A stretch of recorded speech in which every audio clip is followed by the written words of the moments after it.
আসসালামু আলাইকুম। আজকে আমরা আলোচনা করব সেন্ট্রাল নার্ভাস সিস্টেমের একটা ডিজিজ। সেই ডিজিজের নাম হচ্ছে পার্কিনসন ডিজিজ। পার্কিনসন সম্পর্কে আমরা ইতিমধ্যে পড়ে আসছি ফার্স্ট ইয়ারে। তো তখন শুধুমাত্র আমরা পড়ে আসছি প্যাথোফিজিওলজি বা এখানে কী ঘটে। একটু রিক্যাপিচুলেট করে নেওয়া দরকার যে এখানে আসলে কী ঘটতেছে বা কেন হয় এই ডিজিজটা।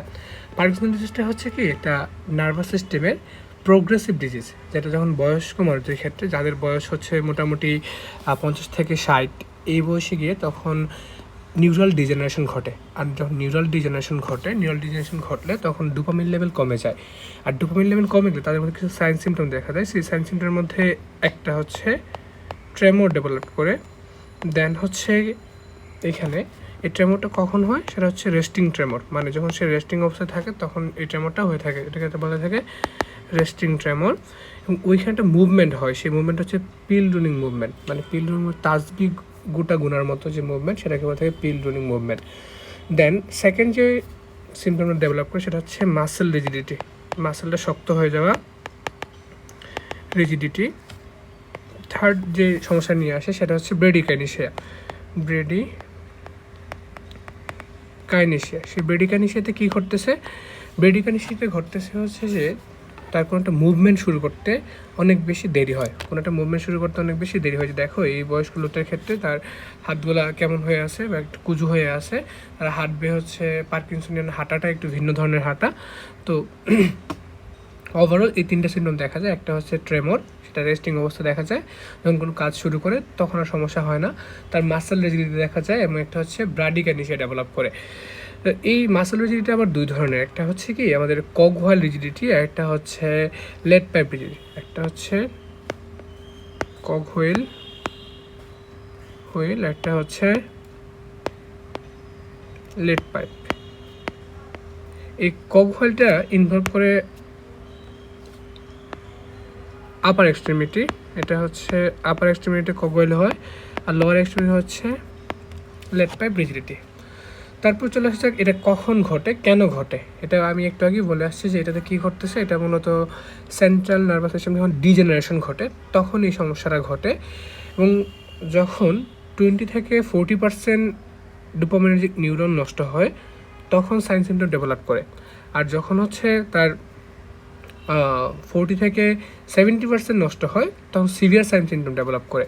তো এটা আস্তে আস্তে ডেভেলপ করে মোটামুটি 2 থেকে 5 বছর সময় লেগে যায়। আর এটা মূলত হচ্ছে আমাদের মোটর মাসেল যেগুলো আছে, মোটর নিউরাল ডিজিজ, হ্যাঁ, এই মাসেলগুলোকে মূলত ইনভলভ করে থাকে। এটা যেহেতু ব্রেনকে ইনভলভ করতেছে, ব্রেনের এই সমস্যাগুলোর পাশাপাশি আরও কী সমস্যা দেখা দিতে পারে, যেমন হচ্ছে ডিমেনশিয়া হইতে পারে, হ্যাঁ, ডিমেনশিয়া মানে ভুলে যাওয়া, এবং হচ্ছে অ্যামনেশিয়া। এই দুইটা সমস্যাই তার ক্ষেত্রে দেখা দিতে পারে। এখন চলে আসা যাক হচ্ছে কজের ক্ষেত্রে। আরও কিছু কজ আছে, সেই কজগুলো হচ্ছে কি, কজ যদি আমরা বলি, কজের ক্ষেত্রে একটু ছোটো করে নেই। কজের ক্ষেত্রে হচ্ছে এজ রিলেটেড, বয়স হওয়ার সাথে সাথে সেটা বাড়তেছে, এজ রিলেটেড ডিজেনারেশন, ভাইরাল ডিজিজের কারণে হতে পারে, ভাইরাল ইনফেকশনের কারণে হতে পারে, আবার হচ্ছে ব্রেনে যদি কোনো টিউমার হয় টিউমারের কারণে হতে পারে, দেন কিছু কিছু ড্রাগের কারণে হতে পারে। সেই ড্রাগগুলো এই মুহূর্তে যদিও বুঝবো না আমরা, তারপরে আমরা আস্তে আস্তে পরবর্তী অবস্থায় বুঝতে পারবো। যেমন অ্যান্টিসাইকোটিক যে ড্রাগগুলো আছে, অ্যান্টিসাইকোটিক ড্রাগের ক্ষেত্রে এই সাইড ইফেক্ট হিসাবে পার্কিনসন ডেভেলপ করতে পারে। আলফা মিথাইল ডোপার ক্ষেত্রে ডেভেলপ করতে পারে, আলফা মিথাইল ডোপা। এবং অ্যান্টি ইপিলেকটিক ড্রাগ, খিচুনির জন্য যে ড্রাগগুলো ইউজ করা হয়ে থাকে সেই ড্রাগগুলোর সাইড ইফেক্ট হিসাবে ইপিলেকটিক ড্রাগ ক্ষেত্রে পার্কিনসন ডিজিজ ডেভেলপ করতে পারে। তারপরে চলে আসা যাক প্যাথোফিজিওলজিতে। সেই প্যাথোফিজিওলজিতে আমরা বলছিলাম যে ডোপামিন লেভেল যখন কমে যায়, ডোপামিন লেভেল কমে গেলে এই সাইন সিমটম ডেভেলপ করে। সেই প্যাথোফিজিওলজি বোঝার আগে আমাদের জানতে হবে ডোপামিনার্জিক পাথওয়ে সম্পর্কে। আমাদের দেহে 5 ধরনের ডোপামিনার্জিক পাথওয়ে আছে। সেই ডোপামিন পাথওয়ে 5 ধরনের মধ্যে হচ্ছে কি, মেসোলিম্বিক মেসোকর্টিক্যাল পাথওয়ে, দেন হচ্ছে nigrostriatal pathway, tubero infundibular pathway, mesolimbic mesocortical pathway, nigrostriatal pathway, tubero infundibular pathway. তাছাড়া আছে হচ্ছে ইনসার্টো হাইপোথ্যালামিক পাথওয়ে এবং মেডুলারি পেরিভেন্ট্রিকুলার পাথওয়ে। এই পাথওয়েগুলোর মধ্যে আমাদের জন্য বেশি গুরুত্বপূর্ণ হলো নিগ্রোস্টেটাল পাথওয়ে, মেসোলিম্বিক মেসোকর্টিক্যাল পাথওয়ে এবং হচ্ছে টিউবেরো ইনফেন্ডিবুলার পাথওয়ে। এখন দেখা যাক এইখানে যে নিগ্রোস্টেটাল পাথওয়েটা সম্পর্কে আগে জানি। নিগ্রোস্টেটাল পাথওয়েটা শুরু হয় আমাদের সাবস্টেন্সিয়া নিগ্রা থেকে, শেষ হয় কর্পাস স্ট্রিয়েটামে। এখানে ডোপামিন রিলিজ হয় এবং এটার ফাংশন হচ্ছে মূলত আমাদের যে মোটর কন্ট্রোল বা মাসেল মুভমেন্ট যেটা আছে বা মুভমেন্ট রিলেটেড যে ব্যাপারগুলো আছে সবগুলো নিয়ন্ত্রণ করে কি নিগ্রোস্টেটাল পাথওয়ে। এখন যদি কোনো কারণে এই পাথওয়েতে সমস্যা হয় তাহলে কিছু সমস্যা হবে, সমস্যা হবে হচ্ছে মুভমেন্টের ক্ষেত্রে। সো এই পাথওয়েতে যদি ডোপামিন কমে যায়, হ্যাঁ, এই পাথওয়েতে যদি ডোপামিন কমে যায়, ডোপামিন কমে গেলে আমাদের আজকে যে ডিজিজটা আলোচ্য বিষয় সেটা হচ্ছে পার্কিনসন ডেভেলপ করে। যখন নিগ্রোস্টেটাল পাথওয়েতে ডোপামিন কমে যায় তখনই হচ্ছে পার্কিনসন ডেভেলপ করে। তাছাড়া আরও পাথওয়ের মধ্যে কী কী আছে? মেসোলিম্বিক মেসোকর্টিক্যাল পাথওয়ে। এই মেসোলিম্বিক মেসোকর্টিক্যাল পাথওয়ে দুইটা একত্রে আমাদের বিহেভিয়ার কন্ট্রোল করে থাকে। হ্যাঁ, আমাদের বিহেভিয়ার রিলেটেড যে ব্যাপারগুলো, অ্যাংজাইটি, রিওয়ার্ড, হ্যাঁ, ভালো লাগা কাজ করা, মন্দ লাগা কাজ করা, বা আমরা যে পড়াশোনা বাদ দিয়ে দীর্ঘক্ষণ মোবাইল ব্যবহার করি, ফেসবুকিং করি, এইটা ভালো লাগার যে ব্যাপারটা ডোপামিন, হ্যাঁ, ডোপামিন হিট খাওয়া যেটাকে বলা হয়, সেটা নির্ভর করে কোথায়? মেসোলিম্বিক এবং মেসোকর্টিক্যাল পাথওয়ে। যখন এই মেসোলিম্বিক বা মেসোকর্টিক্যাল পাথওয়েতে ডোপামিন লেভেল বেড়ে যায়, নিগ্রোস্টেটালতে হচ্ছে ডোপামিন কমে গেলে, আর এখানে হচ্ছে ডোপামিন বেড়ে গেলে তার সাইকোসিস ডেভেলপ করে। সাইকোসিস মানে হচ্ছে পাগলামি আচরণ, যেটা এই যে যখন লিম্বিক ডোপামিনটা এলিভেট হলে কি sign symptom, positive sign symptom যেমন হ্যালুসিনেশন, ডিলিউশন, হ্যাঁ, এইগুলো ডেভেলপ করে। আর যখন মেসোকর্টিক্যাল পাথওয়েতে হয় তখন হচ্ছে নেগেটিভ সাইন সিমটম বা কগনিটিভ ফাংশনটা নষ্ট হয়ে যায়।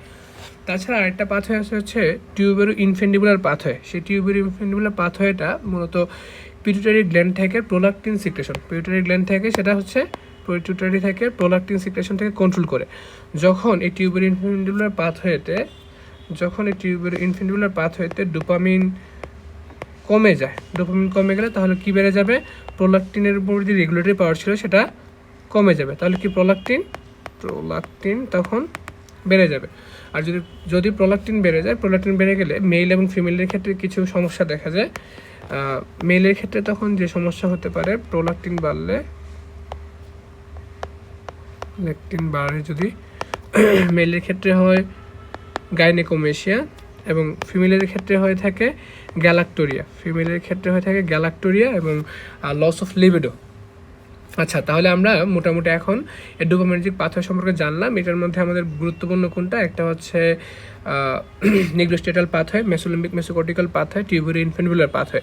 নিগ্রোস্টেটাল পাথওয়েটাই আজকে আমাদের আলোচ্য বিষয়, কারণ এখান থেকে ডোপামিনার্জিক নিউরনের যে ডিসফাংশন ঘটে সেটার জন্য পার্কিনসন ডিজিজটা ডেভেলপ করতেছে। আর মেসোলিম্বিক মেসোকর্টিক্যাল পাথওয়ে, এইটা আমরা অ্যান্টিসাইকোটিক ড্রাগ যখন পড়বো তখন সেখানে জানতে পারবো। এখন চলে আসা যাক মেইন প্যাথোফিজিওলজিতে। এই যে নিগ্রোস্টেটাল পাথওয়েতে ডোপামিন কমে যাওয়া, এটা মূলত থাকে কোথায়? বেজাল গ্যাংলিয়াতে। সেই বেজাল গ্যাংলিয়াতে থাকে বলে এটাকে আরেকটা নামে ডাকা হয়ে থাকে বেজাল গ্যাংলিয়া ডিজিজ। কী বলা হয়ে থাকে? বেজাল গ্যাংলিয়া ডিজিজ। আমরা যদি বেজাল গ্যাংলিয়া ছবিটা দেখি, কি হচ্ছে? ডোপামিনার্জিক নিউরনগুলো শুরু হচ্ছে সাবস্টেন্সিয়া নিগ্রা থেকে। এটা শুরু হচ্ছে সাবস্টেন্সিয়া নিগ্রা থেকে, শেষ হচ্ছে কোথায়? কর্পাস স্ট্রিয়েটামে গিয়ে শেষ হচ্ছে। এই জায়গায় ডোপামিন রিলিজ হয়। সেই ডোপামিনটা কর্পাস স্ট্রিয়েটামে দুইটা কাজ করে। একটা হচ্ছে অ্যাসিটাইলকোলিন যেটা আছে, এই অ্যাসিটাইলকোলিনের অ্যাক্টিভিটিটাকে নিয়ন্ত্রণ করে, যে অ্যাসিটাইলকোলিনটাকে সে ইনহিবিট করে। আর গাভার্জিক যে পাথওয়ে আছে সেই গাভার্জিক পাথওয়েটাকে সে স্টিমুলেট করে, গাভা রিলিজ করে। আর গাভাটা হচ্ছে ইনহিবিটরি নিউরন। গাভাটা কি? গাভাটা থ্যালামাসে যায়, থ্যালামাস থেকে কোথায় যায়? কর্টেক্সে। সো কর্টেক্সে যখন এক্সাইটেটরি কোনো কিছু আসে সেটাকে ইনহিবিট করতে পারে গাভাটা হচ্ছে ইনহিবিটরি। তো ওইখানে কামনেস তৈরি হয়। যদি কোনো কারণে এই বেজাল গ্যাংলিয়াতে ডোপামিনটা কমে যায়, নর্মালি ডোপামিন এবং অ্যাসিটাইলকোলিন সমান থাকে, যদি কোনো কারণে ডোপামিন কমে গেলে তখন কি বেড়ে যাবে? ডোপামিন কমে গেলে তখন বেড়ে যাবে হচ্ছে অ্যাসিটাইলকোলিন। হ্যাঁ, অ্যাসিটাইলকোলিন যদি বেড়ে গেলে এইটার জন্যই হচ্ছে আমাদের ট্রেমর ডেভেলপ করে। অ্যাসিটাইলকোলিন বেড়ে যাওয়ার কারণেই হচ্ছে ট্রেমর ডেভেলপ করে। দেন এইখানে ডোপামিন কমে গেলে তাহলে কী হবে? এই যে গাভার স্টিমুলেটরি যে ইফেক্টটা, সে গাভার লেভেলও কমে যাবে। আর যদি গাভার লেভেল কমে যায় তাহলে ইনহিবিটরি এফেক্ট কমে যাবে। ইনহিবিটরি এফেক্ট কমে গেলে আলটিমেটলি থ্যালামাস এবং কর্টেক্সের মধ্যে তখন এক্সাইটেশন বাড়বে। এই এক্সাইটেশন বাড়ার কারণে কী হচ্ছে, মাসেল রিজিডিটি ডেভেলপ করতেছে এবং হচ্ছে যে আদার সাইন সিনড্রোম সেগুলো ডেভেলপ করতেছে। বোঝা গেল? তো এই হচ্ছে আমাদের প্যাথোফিজিওলজি। আবার একটু ওভারভিউ করে নাও। সেটা হচ্ছে সাবস্টেন্সিয়া নিগ্রা থেকে শুরু হয়, ডোপামিনটা রিলিজ হয় কর্পাস স্ট্রেটামে, সেটা ইনহিবিটরি ইফেক্ট হচ্ছে অ্যাসিটাইলকোলিনের উপর। আবার স্টিমুলেটরি এফেক্ট হচ্ছে গাবার্জিকের উপর। যদি কোনো কারণে ডোপামিন কমে যায় তাহলে অ্যাসিটাইলকোলিন বেড়ে যাবে, আর অ্যাসিটাইলকোলিন বেড়ে যাওয়ার কারণে কী হয়ে থাকে, ট্রেমর হয়। আর ডোপামিন কমে গেলে গাবাও কমে যায়, গাবা কমে গেলে ইনহিবিটরি ইফেক্ট কমে যায়, তখন হচ্ছে এক্সাইটেটরি ইফেক্টটা বেড়ে যায়। আর এই জন্যই হচ্ছে আমাদের মাসেল রিজিডিটি ডেভেলপ করে। ক্লিয়ার? ওকে, তাহলে আমরা এইটুকু বুঝলাম। এইটুকু বোঝার পর এখন আসা যাক হচ্ছে তাহলে ডিজিজটা বুঝলাম, তো ডিজিজটা কী করতে হবে, মডিফাই করতে হবে, বা আমাদের ফার্মাকোলজির যে আলোচনা এখানে কী কী ড্রাগ ইউজ করার মাধ্যমে আমরা সেই সমস্যাটাকে সমাধান করতে পারি সেটা জানতে হবে। তাহলে যে সমস্যাটা অ্যারাইজ করতে, সেই সমস্যাটাকে সমাধান করার জন্য দুইটা জিনিস করতে পারি। একটা হচ্ছে দেখো ডোপামিন কমে যাচ্ছে, তাহলে আমরা কী করতে হবে, ডোপামিনটাকে বাড়াতে হবে। যেহেতু ডোপামিন কমে যাচ্ছে তাহলে কী করতে হবে, ডোপামিন বাড়াতে হবে। আবার আরেকটা কাজ কী করতে পারি, অ্যাসিটাইলকোলিন যেহেতু বাড়তেছে তাহলে অ্যাসিটাইলকোলিন কী করতে হবে, কমাতে হবে। অ্যাসিটাইলকোলিন কমাতে হবে, নয়তো হচ্ছে ডোপামিন বাড়াতে হবে। এটাই হচ্ছে আমাদের ফার্মাকোথেরাপি বা আমাদের টার্গেট ফার্মাকোলজি। সো ডোপামিন কীভাবে বাড়ানো যেতে পারে এবং অ্যাসিটাইলকোলিন কীভাবে কমানো যেতে পারে সেটা আমরা সামনে বিস্তারিত আলোচনা করব। যখন এই ডোপামিন বাড়ানোর জন্য কী ইউজ করতে পারি, ডোপামিন প্রিকারসর যে কিছু ড্রাগ আছে সেগুলো ইউজ করতে পারি, বা ডোপামিনার্জিক পাথওয়েতে কাজ করে ড্রাগস এফেক্টিং ডোপামিনার্জিক সিস্টেম, আর একটা হচ্ছে drug affecting cholinergic system. Dopamine সিস্টেমে কাজ করার মধ্যে আমরা ডিরেক্টলি ডোপামিনকে ব্যবহার করতে পারি না। কারণ ডোপামিনে কেন ব্যবহার করতে পারি না, ডোপামিনটা হচ্ছে ডোপামিন তোমরা ইতিমধ্যেই জানো, ডোপামিন হচ্ছে পোলার যৌগ। পোলার যৌগ হওয়ার কারণে সেটা কী করতে পারে না, ব্লাড ব্রেন ব্যারিয়ার ক্রস করতে পারে না। তো ডোপামিন সরাসরি আমরা তাই ইউজ করতে পারি না। আমরা তাই কি ইউজ করি, ডোপামিন প্রিকারসর। ডোপামিন প্রিকারসর হিসেবে কোনটা ইউজ করা হয়ে থাকে, লেভোডোপা। কি ইউজ করা হয়ে থাকে, লেভোডোপা ইউজ করা হয়ে থাকে। তাছাড়া আরও কী কী ইউজ করতে পারি, এটা হচ্ছে ডোপামিনার্জিক অ্যাগনিস্ট, যে ব্রোমোক্রিপ্টিন, রুপিন, ইবল ইউজ করতে পারি, প্রাইমিপ্যাক্সোল ইউজ করতে পারি। আবার হচ্ছে আমরা কি ইউজ করতে পারি, যে এটা সিনথেসিস এবং রিলিজ বাড়ানোর জন্য অ্যামান্টেডিন, সিনথেসিস এবং রিলিজ বাড়ানোর জন্য কি ইউজ করতে পারি, অ্যামান্টেডিন। আমরা জানি ডোপামিন বা আমাদের যে সিম্প্যাথেটিক ডিসচার্জ নিউরোট্রান্সমিটারগুলো সেগুলোকে মেটাবলিজমের জন্য দরকার হয়ে থাকে মোনো অ্যামাইন ট্রান্সফারেজ এনজাইম এবং হচ্ছে ক্যাটাকলো মিথাইল ট্রান্সফারেজ, মানে সিওএমটি, আর হচ্ছে মাউ। সো মাউয়ের আবার দুইটা ফর্ম আছে, একটা হচ্ছে মাউ এ, মাউ বি। মাউ বিটা মূলত মেটাবলিজম করে থাকে কাকে, ডোপামিনকে, আর মাউ এ হচ্ছে অ্যাড্রেনালিন, নরঅ্যাড্রেনালিনকে। তো আমরা এই এনজাইমগুলোকে যদি ইনহিবিট করতে পারি তাহলে কী হবে, আলটিমেটলি ডোপামিনের লেভেল বেড়ে যাবে। এই এনজাইমগুলোকে ইনহিবিট করার জন্য ডোপামিনের লেভেল বেড়ে যাবে, কারণ মেটাবলিজম কম হবে, মেটাবলিজম কম হলে ডোপামিন লেভেল বাড়বে, আর ডোপামিন লেভেল বাড়লেই আমাদের যে ফার্মাকোথেরাপি সেটা কাজে লাগবে। দেন চলে আসে দেখা হচ্ছে ড্রাগ এফেক্টিং কোলিনার্জিক সিস্টেম।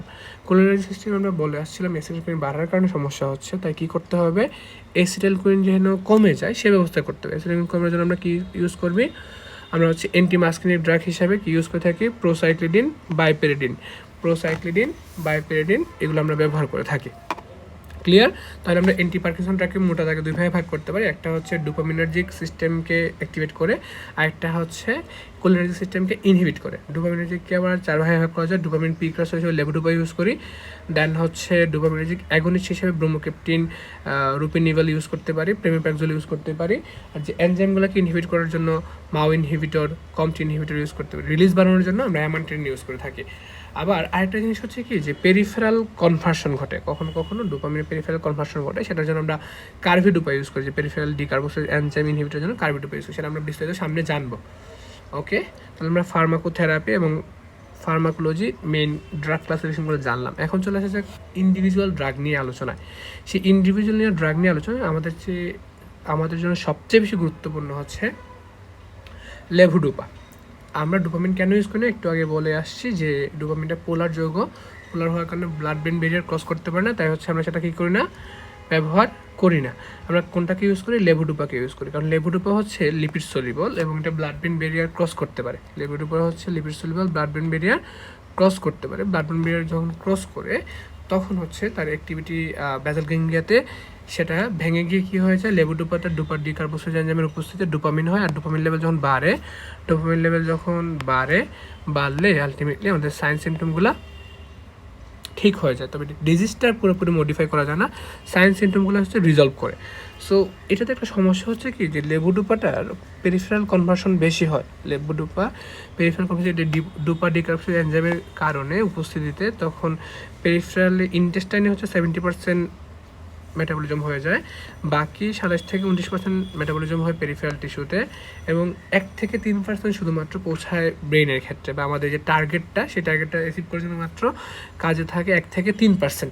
তো এইখানে যেহেতু বেশিরভাগ জিনিসে বেশিরভাগ ড্রাগই থেকে যাচ্ছে পেরিফেরালিতে, তাই পেরিফেরাল অ্যাডভার্স ইফেক্টটা বেশি পাওয়া যায়, আর আমাদের ফার্মাকোলজিক্যাল যে ইফেক্ট সেটা একটু কম পাওয়া যায়।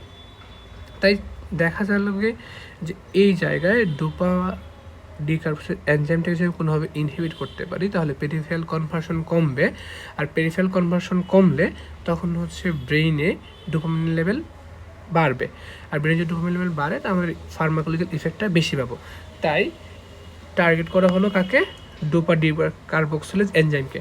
সেই টার্গেট করে এখানে আমরা কি ইউজ করলাম, আমরা এটাকে ইনহিবিট করার জন্য নিয়ে আসলাম কার্বিডোপা। সো কার্বিডোপা যখন ডোপা ডিকার্বোক্সিলেজ এনজাইমকে ইনহিবিট করলো তখন লেভোডোপার পেরিফেরাল কনভার্সন কমে গেল। পেরিফেরাল কনভার্সন কমে গিয়ে তখন কি হচ্ছে ব্যাপারটা দেখো, লো মেটাবলিজম, ডোপামিন বেড়ে যাচ্ছে।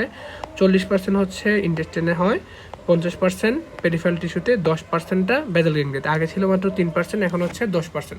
সো আগের তুলনায় আমরা এখন কী পাচ্ছি, আগের তুলনায় এখন ফার্মাকোলজিক্যাল ইফেক্টটা বেশি পাচ্ছি। ফার্মাকোলজিক্যাল ইফেক্ট আর এই জায়গায় যেহেতু বেশি পৌঁছাচ্ছে ব্রেইনে, তাই ব্রেইনের যে সাইড ইফেক্টগুলো সেগুলো বেশি হবে। ওকে, তাহলে এটা আগে থেকে মনে রাখা দরকার এটা। তারপর চলে আসা যাক ফার্মাকোলজিক্যাল ইফেক্ট অফ লেভোডোপা। এই ফার্মাকোলজিক্যাল ইফেক্ট হিসেবে কী পেতে পারি, সর্বপ্রথম আমাদের যে কাজ ইউজ করতে সেটা হচ্ছে কি, যে আমাদের মাসেল রিজিডিটি এবং ব্রেডিকাইনেশিয়া, মাসেল রিজিডিটি এবং ব্রেডিকাইনেশিয়াটাকে সে কী করতেছে, ঠিক করতেছে, কিন্তু ডিজিজ প্রসেসটাকে ইনহিবিট করতে পারে, ডিজিজ প্রসেসটাকে সে বন্ধ করতে পারে না, শুধুমাত্র সাইন সিমটম নিয়ে সে কাজ করতে পারে। সেকেন্ড যে ব্যাপারটা হলো, ডোপামিন যদি বাড়ে, ডোপামিন শুধুমাত্র আমাদের একটা পাথ হতে পারবে না, নিগ্রোস্টিনাল পাথ হতে পারবে না, সেটার সাথে সাথে কোথায় বাড়ে, সেটা হচ্ছে মেসোলিম্বিক মেসোকর্টিক্যাল পাথ হয়, মেসোলিম্বিকও বাড়বে। মেসোলিম্বিক মেসোকর্টিক্যাল পাথ যখন বাড়ে তখন কি সমস্যা ঘটে, তখন ওই জায়গায় বলছিলাম ওইখানে যদি ডোপামিন বাড়ে তাহলে কী হয়, সাইকোসিসের ক্ষেত্রে কী হতে পারে, অ্যাংজাইটি, অ্যাজাইটেশন, হ্যালুসিনেশন, ইলিউশনে ভুগতে পারে, বা স্লিপ ডিস্টারবেন্স হয়, মানে বিহেভিয়ার যে চেঞ্জ ঘটাগুলো কেন ঘটতেছে, মেসোলিম্বিক মেসোকর্টিক্যাল পাথ হয় ডোপামিন লেভেল বেড়ে যাওয়ার কারণে। তারপর চলে আসা যাক কার্ডিওভাস্কুলার সিস্টেমে। কার্ডিওভাস্কুলার সিস্টেমে আমরা জানি ডোপামিন আলফা, বিটা এবং হচ্ছে ডোপামিন রিসেপ্টর সবগুলোর উপর কাজ করতে পারে। সো আমরা জানি হার্টে থাকে কি, হার্টে থাকে বিটা, হ্যাঁ, বিটা 1 রিসেপ্টর। সো বিটা 1 রিসেপ্টরকে যদি স্টিমুলেট করে তাহলে কী হতে পারে, টেকিকার্ডিয়া হবে, তখন আবার কী হয়, ভেন্ট্রিকুলার এক্সট্রাসিস্টল, কখনো কখনো অ্যাট্রিয়াল ফিব্রিলেশন হতে পারে, কিন্তু ব্লাড প্রেশারের উপর এটা খুব একটা ইম্প্যাক্ট ফেলে না। ওকে, দেন চলে আসা যাক জিআইটিতে তার কী ইম্প্যাক্ট পাওয়া যায়। জিআইটিতে যে ইম্প্যাক্টটা হচ্ছে যে ডোপামিন রিসেপ্টর থাকে সেন্ট্রাল বা কেমোরিসেপ্টর ট্রিগার জোনে, ডোপামিন রিসেপ্টর থাকে কেমোরিসেপ্টর ট্রিগার জোনে, ওই জায়গাটাকে স্টিমুলেট হয়। স্টিমুলেট হলে কী সমস্যা দেখা দিতে পারে, তখন হচ্ছে নৌজিয়া হইতে পারে, ভমিটিং, বমি বমি ভাব হইতে পারে, ভমিটিং হতে পারে, অ্যানোরেক্সিয়া হইতে পারে, মানে খাবারের অরুচি, অ্যানোরেক্সিয়া হইতে পারে। তো এই যে ইফেক্টগুলো আসে, তাহলে ওভারঅল অ্যাডভার্স ইফেক্ট কী দাঁড়ালো, এইগুলো হচ্ছে আমাদের ফার্মাকোলজিক্যাল ইফেক্ট। হ্যাঁ, এইখানে মেইন কাজ ছাড়া বাকি সবগুলোই হচ্ছে সাইড ইফেক্ট। মেইন ইফেক্ট ছাড়া, মানে আমাদের পার্কিনসন ডিজিজ এর ইনভলভমেন্ট ছাড়া বাকি সবগুলো হচ্ছে সাইড ইফেক্ট। তাছাড়া যেটিতে আরেকটা জিনিস ঘটে, সেটা কী করতে পারে, সে পেপটিক আলসার ডিজিজকে বাড়ায় দেয়, পেপটিক আলসার ডিজিজকে বাড়াই দিতে পারে। তাহলে ওভারঅল টোটাল অ্যাডভার্স ইফেক্ট কী দাঁড়ালো, অ্যাডভার্স ইফেক্ট দাঁড়ালো হচ্ছে তোমার বিহেভিয়ারাল চেঞ্জ হতে পারে, কার্ডিওভাস্কুলার চেঞ্জ করতে পারে, তার জিআইটিতে ইফেক্ট হয়, এবং হচ্ছে ডিসকাইনেশিয়া এবং অন অফ ফেনোমেনন, ডিসকাইনেশিয়া এবং অন অফ ফেনোমেনন। আমাদের নতুন দুইটা আলোচ্য বিষয় হচ্ছে কি, ডিসকাইনেশিয়া আর একটা হলো on of phenomenon. On of phenomenon এই দুইটা কেন ঘটতেছে, এটা ঘটে মূলত ডোপামিন লেভেলটা ফ্লাকচুয়েট করে আমাদের ব্লাডের মধ্যে, সেরামের মধ্যে ডোপামিন লেভেলটা ফ্লাকচুয়েট করার কারণে তখন এই ডিসকাইনেসিয়াটা এবং হচ্ছে অন অফ ফেনোমেননটা ডেভেলপ করে। অন অফ ফেনোমেনন মানে হচ্ছে পেশেন্টটা কিছুক্ষণের জন্য খুব ভালো মুভমেন্ট হয়, মানে অন মুডে আছে, আবার হুট করে হচ্ছে ডোপামিন আর কাজ করতেছে না, তখন একদম সব কিছু বন্ধ হয়ে যায়, সেটাকে বলে থাকে অফ ফেনোমেনন। তাহলে এটা একবার একটা সময়ের জন্য ভালো হচ্ছে, আবার আরেকটা সময় হচ্ছে একানিসে ডেভেলপ করে, মানে হাঁটাহাঁটি একদমই করতে পারে না, তো সেটাকে কী বলা হচ্ছে অন অফ ফেনোমেনন। এটা কখন হয়? এটা যখন লং টার্ম ইউজ করা হয়, যখন লম্বা সময় ধরে কোনো ড্রাগটা ইউজ করা হয়, লং টাইম ইউজ করলে তখন এই সাইড ইফেক্টটা পাওয়া যায়। কেন পাওয়া যাচ্ছে? কারণ হচ্ছে ফ্লাকচুয়েশন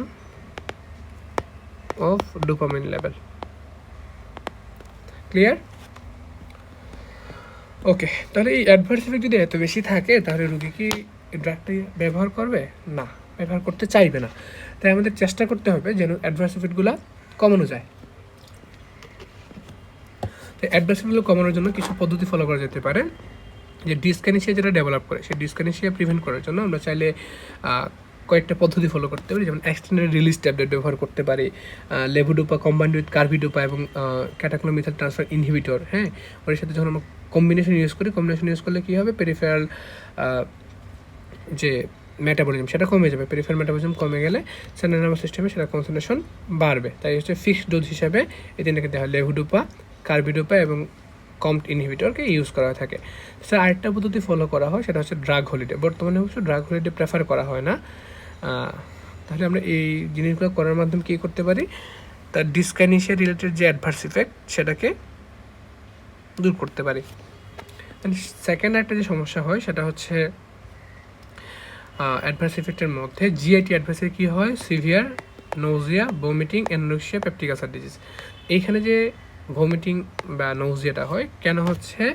কেমোরিসেপ্টর ট্রিগার জোনের D2 রিসেপ্টরকে স্টিমুলেট করার কারণে।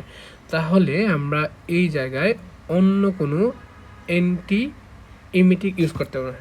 তাহলে আমরা এই জায়গায় অন্য কোনো অ্যান্টিএমিটিক ব্যবহার করতে পারবো না, কারণ এখানে ইমিসিসটা হচ্ছে মূলত ডোপামিন রিসেপ্টরের কারণে।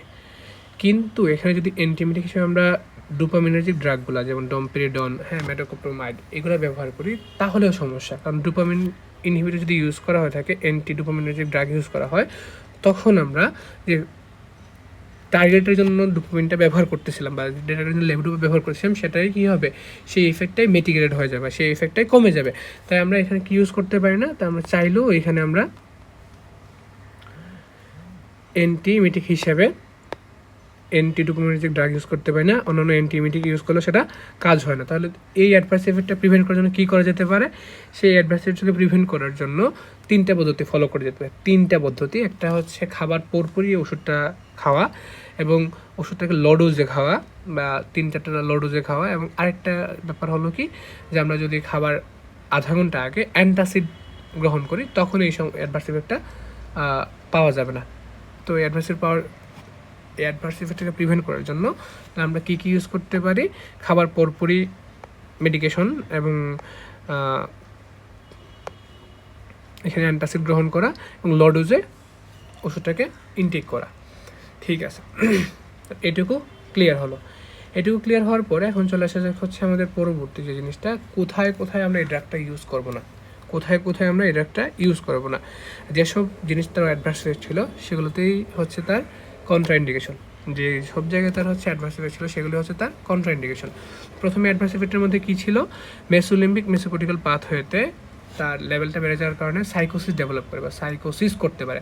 তাই সাইকোটিক কোনো পেশেন্টের ক্ষেত্রে যদি পার্কিনসন ডিজিজ থাকে তার ক্ষেত্রে আমরা এটা ব্যবহার করব না। আবার হচ্ছে কার্ডিওলজিক্যাল কোনো ডিজিজ বা কার্ডিয়াক ডিজিজ থাকলে তখন আমরা এই ওষুধটা ইউজ করবো না। কারো ক্ষেত্রে যদি লিভার ডিজিজ থাকে, কারণ লিভার মেটাবলিজম, লিভারে আমরা ব্যবহার করবো না। একটু আগে বলেছি কি peptic ulcer disease, so peptic ulcer disease থাকলেও সেটা ব্যবহার করা যাবে না। এছাড়া দুধের নতুন জিনিস যেগুলো আমরা একটু আগে পড়ি নাই, সেটা হচ্ছে পাইরিডক্সিনের সাথে আমরা সেটা কখনোই ব্যবহার করবো না। এটা দেখো, এইগুলো একটু দেখে নাও। একটু আগে যেটা বলছিলাম ডিসকাইনেশিয়ার ক্ষেত্রে কী করা হচ্ছে, ডিসকাইনেশিয়া প্রিভেন্ট করার জন্য জিআইটি অ্যাডভার্স ইফেক্ট প্রিভেন্ট করার জন্য আমরা কী ব্যবহার করি? Immediately after meal taking low dose, taking antacid. আচ্ছা, কন্ট্রাইন্ডিকেশন কী বলতেছি? প্রথমে হচ্ছে আমাদের সাইকোটিক ডিজিজে ব্যবহার করব না, কার্ডিয়াক ডিজিজে ব্যবহার করব না, লিভার ডিজিজে ব্যবহার করব না। যখন হচ্ছে আবার মাও এ ইনহিবিটরের ক্ষেত্রে আমরা ব্যবহার করব না। কেন ব্যবহার করব না? যদি হচ্ছে ডোপামিন লেভেল বেড়ে যায়, সব যদি ডোপামিন লেভেল বেড়ে, তখন কী হতে পারে, একসাথে অনেকগুলা অ্যাড্রেনালিন নরএড্রেনালিন বেড়ে যাওয়ার কারণে তখন হাইপারটেনসিভ ক্রাইসিস হতে পারে। তাই আমরা মাও ইনহিবিটরের সাথে সেটা ব্যবহার করব না। দেন আরেকটা হচ্ছে কি, পাইরিডক্সিনের সাথে ব্যবহার করব না। কেন ব্যবহার করব না? কারণ পাইরিডক্সিনটা হচ্ছে ডোপামিন ডিকার্বোসের যে এনজাইমটা আছে, সেই এনজাইমটার কোফ্যাক্টর। যদি পাইরিডক্সিনের সাথে আমরা ব্যবহার করি, তখনই সমস্যা দেখা যাবে, পেরিফেরাল কনভার্সন বাড়বে, তাই পেরিফেরাল সাইড এফেক্ট বেশি হবে। পাইরিডক্সিন ব্যবহার করলে কী সমস্যা হবে? পেরিফেরাল সাইড এফেক্টটা তখন বেশি হবে। বোঝা গেল? আবার একটা জায়গায় ব্যবহার করা না, সেটা হচ্ছে ম্যালিগন্যান্ট মেলানোমা। কেন ব্যবহার করি না? এটাতে ব্যবহার করার রিজন হচ্ছে আমাদের মেলানিনের একটা কোফ্যাক্টর বা মেলানিনের প্রিকারসর হিসেবে কাজ করে ডোপামিন। মেলানিনের প্রিকারসর হিসেবে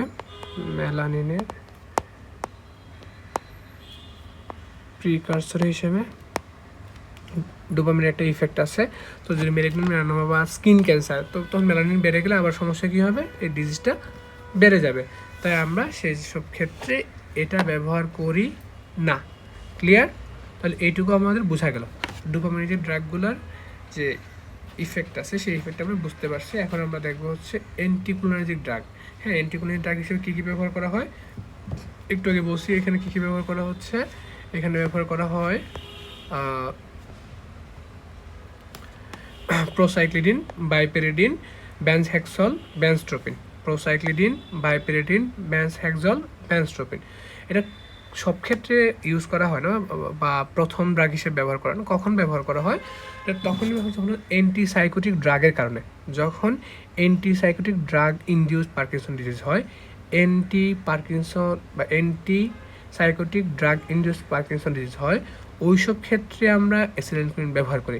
কারণ অ্যান্টিসাইকোটিকের ক্ষেত্রে অ্যান্টিসাইকোটিক কী করে? ডোপামিন লেভেল কমায়। অ্যান্টিসাইকোটিক হচ্ছে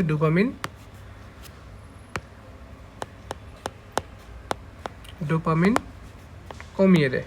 ডোপামিন কমিয়ে দিলে তখন পার্কিনসন ডেভেলপ করে। তো ওই জায়গায় যদি হচ্ছে আমরা ডোপামিন অ্যাগনিস্ট ড্রাগ ইউজ করি, তখন লাভ হবে না। কারণ কি, ডোপামিন যতই বাড়ে না কেন, এখানে ডোপামিন আগে থেকেই কমে থাকছে, বা ওষুধের কারণে সেটা কমে যাচ্ছে। তাই আমরা ডোপামিনার্জিক ড্রাগগুলো অ্যান্টিসাইকোটিক ডিজিজের ক্ষেত্রে ব্যবহার করতে পারি না। কি ইউজ করি? তখন আমরা ব্যবহার করতে থাকি অ্যান্টিকোলিনার্জিক ড্রাগগুলো। অ্যান্টিকোলিনার্জিক ড্রাগ কী করতেছে? তখন অ্যাসিটাইলকোলিনটাকে, যেহেতু ডোপামিন কমে যাওয়ার কারণে অ্যাসিটাইলকোলিন বেড়ে যায়, সেই অ্যাসিটাইলকোলিনকে সে ইনহিবিট করে বা কমিয়ে দেওয়ার মাধ্যমে ডিজিজ প্রসেসটাকে সে প্রিভেন্ট করে। বোঝা গেল? ওকে। ফার্স্ট ড্রাগ হিসেবে আমরা কখনোই অ্যান্টিকোলিনার্জিক ড্রাগ দিই না। এটা আমরা যখন অনেক দিন সমস্যা হয় বা কোনোভাবে কমতেছে না, তখন আমরা অ্যান্টিকোলিনার্জিক ড্রাগের কম্বিনেশন দিয়ে থাকি। ক্লিয়ার? ওকে। তাছাড়া আমাদের আরেকটা কথা কি ছিল, যে ডোপামিন অ্যাগনিস্ট ব্রোমোক্রিপ্টিন। এই ব্রোমোক্রিপ্টিন ড্রাগটা কী কাজে ইউজ করা যেতে পারে? সেটা হচ্ছে কি, আমরা জানি ডোপামিন বাড়ালে কী বাড়ে? ডোপামিন বাড়লে প্রোল্যাকটিন লেভেল কমে যায়। তো প্রোল্যাকটিন লেভেল কমে গেলে আলটিমেটলি মিল্ক সিক্রেশন কমে যায়। তো কোনো একজন প্রেগনেন্ট মহিলা তার বাচ্চা জন্মদানের পরেই সে বাচ্চাটা মারা গেল, তো ওই মুহূর্তে তো তার ল্যাকটেশন দরকার নাই, বা ওই মুহূর্তে তার ব্রেস্ট যে মিল্ক, সেই ব্রেস্ট মিল্কটা সিক্রেশনের দরকার নাই। তাই সেটাকে সাপ্রেস করার জন্য অনেক ক্ষেত্রে কি ইউজ করা হয়ে থাকে? এই ধরনের ব্রোমোক্রিপ্টিন ইউজ করা হয়ে থাকে, বা হাইপার প্রোল্যাকটিনিমিয়াতেও এটা ব্যবহার করা যেতে পারে। অন্য যে ড্রাগগুলো আছে, যেমন কম্ট ইনহিবিটর বা হচ্ছে মাও ইনহিবিটর, সেগুলোকে সিঙ্গেল ড্রাগ হিসেবে ইউজ করা হয় না। এখানে মোস্টলি ইউজ ড্রাগ হচ্ছে লেভোডোপা। সো আমরা যদি একটা সামারি করি, সেই সামারিটা হচ্ছে আজকে আমাদের আলোচ্য বিষয় ছিল পার্কিনসন ডিজিজটা কাদের হয়? যাদের হচ্ছে বয়স 60 থেকে 65 হয়, এবং নার্ভাস সিস্টেমের ডিজেনারেশনের কারণে ডোপামিন লেভেল কমে গেলে তখন ট্রেমর ডেভেলপ করে, মাসেল রিজিডিটি ডেভেলপ করে, দেন হচ্ছে ব্রেডিকানেশিয়া হয়। এই সার্জারিগুলো কেন হয়? কারণ আমরা জানি ডোপামিনের পাথওয়ে কয়টা আছে? 5টা পাথওয়ে। আমাদের জন্য গুরুত্বপূর্ণ 3টা। একটা হচ্ছে নিউরোস্টিটাল পাথওয়ে, মেসোকর্টিক্যাল পাথওয়ে, আর একটা হচ্ছে টিউবুরি ইনফেন্টিবুলার পাথওয়ে। যখন এই নিউরোস্টিটাল পাথওয়ে ডোপামিন কমে যায়, ডোপামিনটা করতেছিল কি, সেটা অ্যাসিটাইলকোলিনকে ইনহিবিট করতেছিল, গাবাকে বাড়াচ্ছিল। ডোপামিন কমে গেলে অ্যাসিটাইলকোলিন বেড়ে যায়, আর অ্যাসিটাইলকোলিন বেড়ে গেলে তখন কী হয়ে যায়, অ্যাসিটাইলকোলিন বেড়ে গেলে তখন হয় ট্রেমর, অ্যাসিটাইলকোলিন বেড়ে গেলে কী হয়, ট্রেমর হয়। আচ্ছা, আর যখন গাভা কমে যায়, গাভা কমে গেলে তখন এক্সাইটেশন বেড়ে যায়, মাসল রিজিডিটি ডেভেলপ করে।